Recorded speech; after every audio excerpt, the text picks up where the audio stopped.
அம்மன்னஸ்டோ channel நேயர்கள் அனைவருக்கும் அன்பான வணக்கம். தமிழ் புத்தாண்டு எப்படி இருக்க போகுது அனைத்து ராசிக்காரர்களுக்கும் அப்படிங்கிறத பற்றி தான் தெரிஞ்சுக்க போகிறோம் இந்த வீடியோவில்.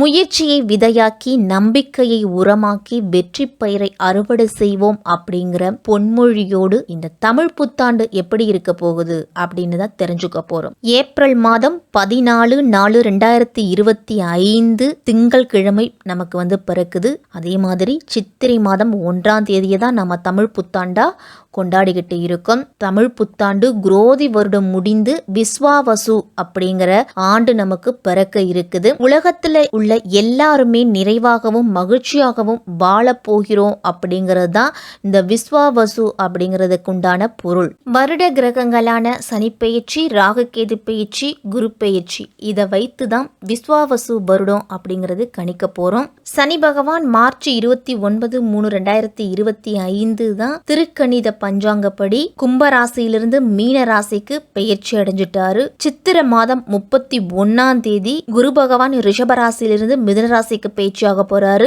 வைகாசி மாதம் 4ஆம் தேதி ராகு கேது பயிற்சி இருக்குது. இதுவரைக்கும் மீன ராசியில இருந்துட்டு வந்த ராகு கும்பராசிக்கு பயிற்சி ஆகிறாரு. கன்னிராசியில இருந்துட்டு வந்த கேது சிம்ம ராசிக்கு பயிற்சியாக போறாரு. இந்த கிரகங்களோட மாற்றம் உங்க ராசிக்கு என்ன பலனை கொடுக்கும் அப்படிங்கறத பத்தி தான் விரிவாவே நாம தெரிஞ்சுக்க போறோம். துலாம் ராசினருக்கு இந்த தமிழ் புத்தாண்டு விஸ்வாவசு வருடம் அப்படிங்கிறது உங்க ராசியிலேயே தொடங்குது அப்படிங்கிறது ரொம்ப விசேஷமானது.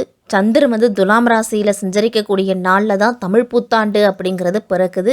இந்த ஆண்டு துலாம் ராசிக்காரர்களுக்கு ஒரு அதிர்ஷ்டகரமான ஆண்டா இருக்கும். இந்த ஆண்டு ராகு பகவான், கேது பகவான், சனி பகவான், குரு பகவான் ஆகிய 3 முக்கிய கிரகங்களோட பெயர்ச்சி இருந்து இந்த வருடம் மே மாதம் நடக்கக்கூடிய குரு பெயர்ச்சி உங்களுக்கு மேன்மையான பலனை வாரி வழங்க போகுது. துலாம் ராசிக்கு 9ஆம் இடத்துல குரு, அப்ப அனைத்து விதமான புண்ணிய பலன்களையும் கொடுக்க போகுது. சென்ற இடமெல்லாம் உங்களுக்கு சிறப்பு அப்படிங்கிற நிலை உருவாகும்.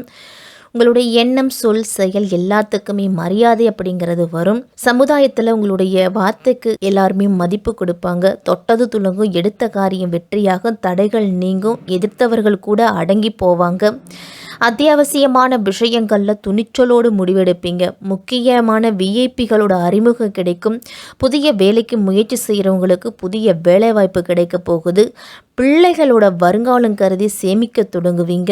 குரு பகவான் 3ஆம் வீட்டை பார்க்குறாரு. வியாபாரத்தில் இருந்துட்டு வந்த பிரச்சனைகள் நீங்கி, போராட்ட நிலை நீங்கி, வறுமை நிலை நீங்க போகுது. பெரிய முதலீடுகளை போட்டு போட்டியாளர்களை திகைக்க செய்வீங்க. அனுபவசாலிகளை பணியில் அமர்த்துவீங்க.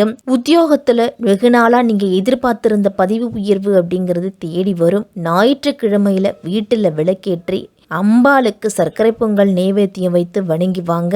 அம்பிராமி அந்தாதி இல்லத்து பூஜை அறையில பாடி வாங்க. வாழ்க்கையில பல மாற்றங்கள் அப்படிங்கிறது துலாம் ராசிக்காரர்களுக்கு கிடைக்கும். எந்த விஷயத்துல மட்டும் கொஞ்சம் எச்சரிக்கையா இருக்கணும், என்ன மாற்றங்களை செய்துக்கிட்டா இந்த ஆண்டு சிறப்பா இருக்கும் அப்படின்னு நம்ம தெரிஞ்சுப்போம். நினைத்த காரியங்கள் அப்படிங்கிறது உடனடியாக நடக்கும். தொட்டதெல்லாம் வெற்றியாகும். உங்களுக்கு முன் கோபத்தையும் அவசர பேச்சையும் அவசரமாக முடிவுகள் எடுப்பதையும் இந்த ஆண்டு நீங்கள் தவிர்த்துக்குங்க துலாம் ராசிக்காரர்கள். இந்த ஆண்டு பொருளாதார ரீதியாக மிகப்பெரிய வளர்ச்சி அப்படிங்கிறது இருக்கும். உங்கள் ராசிக்கு ராகு 5ஆம் இடத்துல, கேது லாபஸ்தானத்தில் அமர்றாரு. குரு பாக்கியஸ்தானத்தில் அமர்ந்து உங்கள் ராசியை பார்வையிடுறது சகல காரியங்களிலும் அனுகூலமான சூழ்நிலை அப்படிங்கிறது உண்டு.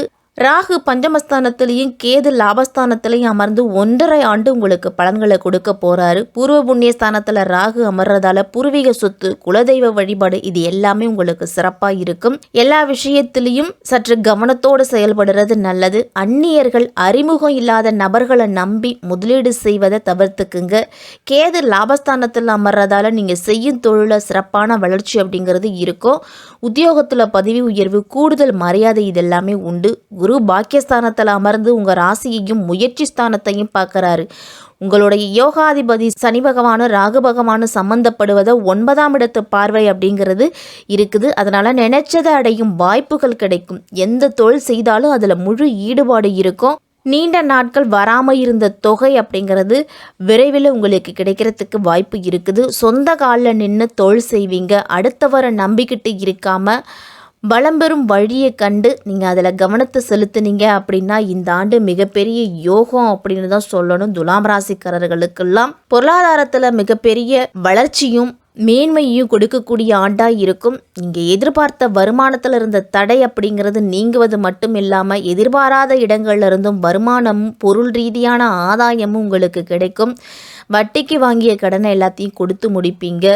வாகனங்கள் வாங்கிறது, சுபகாரியங்களுக்காக கடன் வாங்காமலேயே செலவு செய்யும் அளவுக்கு பணவரவு இருக்கும். துலாம் ராசிக்காரர்களுக்கு வருங்காலத்துக்கு தேவையானதையும் குழந்தைகளின் தேவைகளுக்காகவும் சேமிப்பீங்க. பயணங்களால் புதிய வாய்ப்புகள் கிடைக்கும். பங்குச்சந்தையில் முதலீடு செய்வதன் மூலம் நல்ல லாபம் உண்டு. வருமானத்தை அதிகரிக்கிறதுக்கு கூடுதல் வாய்ப்புகள் கிடைக்கும். அந்த வாய்ப்புகளை பயன்படுத்திக்கிங்க துலாம் ராசிக்காரர்கள். தடைப்பட்டு வந்த சுபகாரியங்கள் தங்கு தடையின்றி சுமூகமாக நடந்து ஒட்டுமொத்த குடும்பமும் மகிழ்ச்சியாக இருக்கும். குரு பெயர்ச்சி உங்கள் ராசியை பார்க்குறதால கடந்த ஓராண்டாக இருந்துட்டு வந்த மந்த நிலை, இனம் புரியாத கவலை அப்படிங்கிறது நீங்கி எங்கே சென்றாலும் உங்களுக்கு மதிப்பும் மரியாதையும் அதிகரிக்கும். உங்களை ஆலோசிக்காமல் குடும்பத்தினர்கள்லாம் எந்த முடிவையும் எடுக்க மாட்டாங்க அப்படிங்கிற நிலை அப்படிங்கிறது உருவாகும். இனிமேல் ஒரு சில விஷயங்களில் சுயநலமாக இருப்பதையும் அவசர முடிவுகள் எடுப்பதையும் தவிர்த்துக்குங்க. திருமணம், குழந்தை, இடமாற்றம் அப்படின்னு குடும்பம் சம்பந்தப்பட்ட நீங்கள் விருப்பப்படும் மாற்றங்கள் மே மாதத்துக்கு பிறகு நடக்கும். கணவன் மனைவி உறவில் சின்ன சின்ன பிரச்சனைகள் அப்படிங்கிறது இருக்கும். அதை பெரிதுபடுத்தாமல் இருந்தாலே திருமண வாழ்க்கை அப்படிங்கிறது சிறப்பாக இருக்கும்.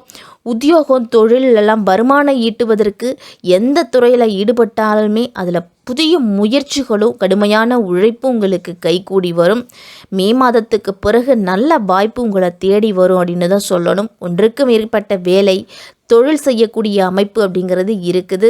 வியாபாரத்தில் இருந்துட்டு வந்த தடை அப்படிங்கிறது விலகும். உங்களுடைய சிறிய முயற்சிகள் கூட பெரிய அளவு லாபத்தையும் வியாபாரத்தில் வளர்ச்சியையும் கொடுக்கும். வெளிநாட்டு வேலைக்கு முயற்சி செய்கிறவங்களுக்கெல்லாம் சனிப்பயிற்சி உங்களுக்கு சாதகமாக இருக்கிறதால வேலை வாய்ப்பு கிடைக்க போகுது.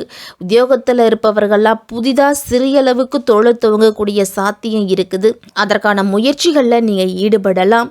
தமிழ் புத்தாண்டு துலாம் ராசிக்காரர்களுக்கெல்லாம் பெரிய அளவில் சாதகமாக இருக்குது. இருந்தால் கூட உங்களுடைய வேலை, தொழில் விஷயங்களில் பிறரை கண்மூடித்தனமாக நம்பி எந்த விஷயத்தையும் செய்ய வேண்டாம். குழந்தைகளுக்காக நேரம் ஒதுக்கி அவர்கள் என்ன செய்கிறாங்க அப்படிங்கிறத கண்காணிக்கணும். அனாவசியமாக யாருடைய விஷயத்துலையும் தேவையில்லாமல் தலையிட்டு ஆலோசனை சொல்கிறேன், பரிந்துரை செய்கிறேன் அப்படின்னு பேசி சிக்கலில் மாட்டிக்காதீங்க.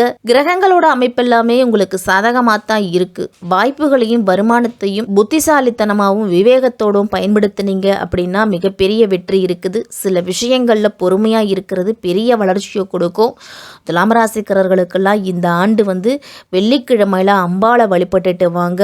வெள்ளிக்கிழமையில் இல்லத்து பூஜை அறையில் விளக்கேற்றி உங்களுடைய குலதெய்வத்தை வழிபட்டுட்டு வந்தீங்க அப்படின்னா அனைத்து காரியத்திலையும் நல்லது, வெற்றி அப்படிங்கிறது கிடைக்கும். ராகு காலத்தில் பைரவருக்கு 3 நல்லெண்ணெய் தீபம் ஏற்றி வழிபட்டுட்டு வாங்க. சகல சௌகரியமும் இந்த விஸ்வாவசு வருடம் துலாம் ராசிக்காரர்களுக்கு கிடைக்கும்.